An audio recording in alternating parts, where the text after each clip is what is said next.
Bonjour à tous, on se retrouve pour une vidéo jar journal.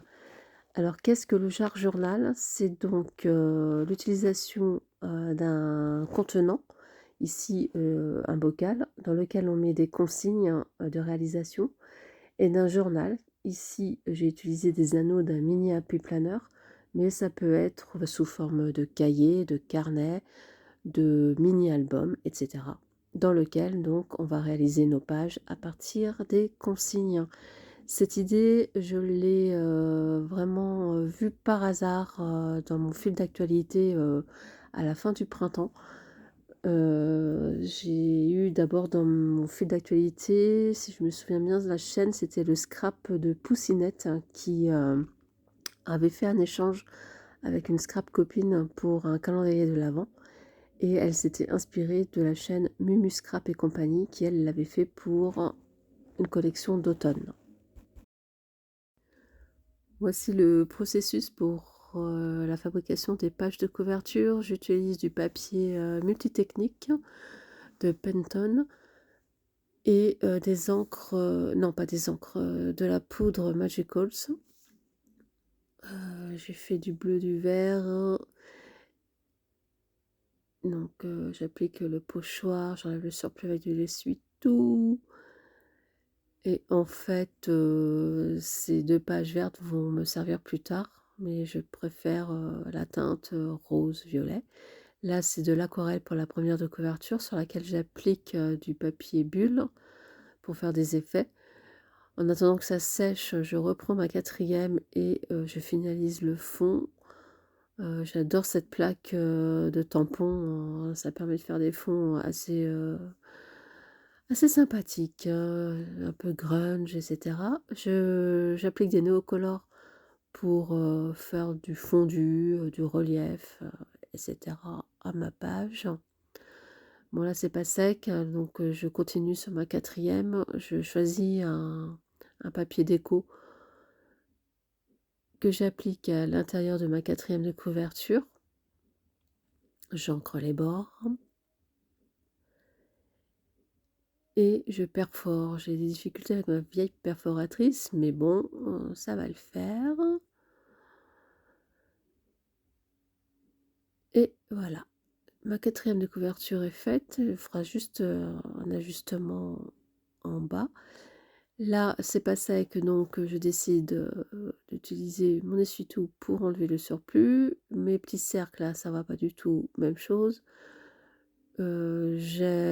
J'applique mon tampon Grunge Magnolia sur la partie gauche et je vais colorier, aquarelliser mes fleurs de Magnolia en rose, bien sûr, même s'il y a des fleurs de Magnolia blanches. Voilà, je fais des petites taches roses par-ci par-là.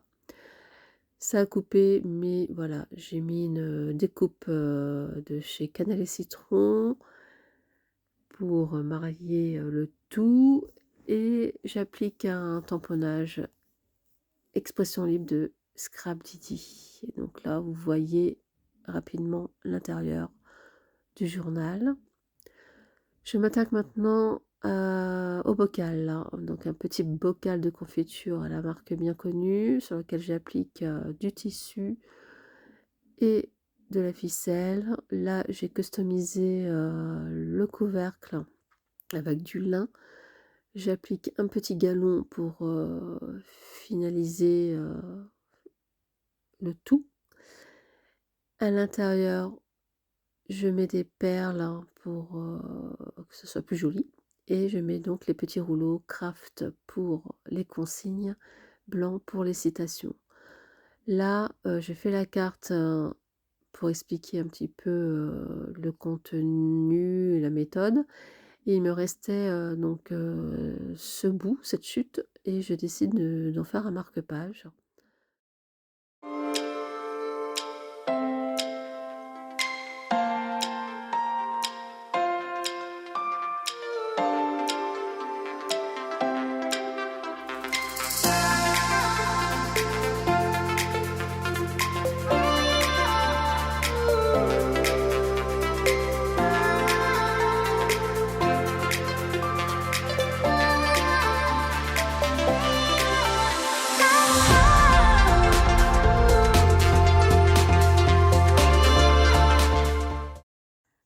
Donc voici ce que donne la base de l'échange jar. On va faire comme ça. La base de l'échange jar journal, selon mon interprétation.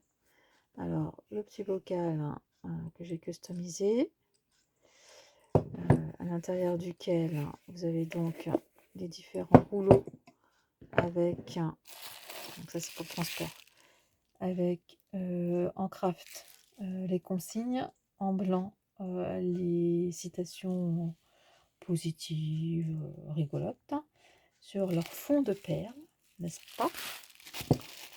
Donc là, je colle tout pour le transport. Et le jar journal avec donc la page de couverture rose, toute mignonnette.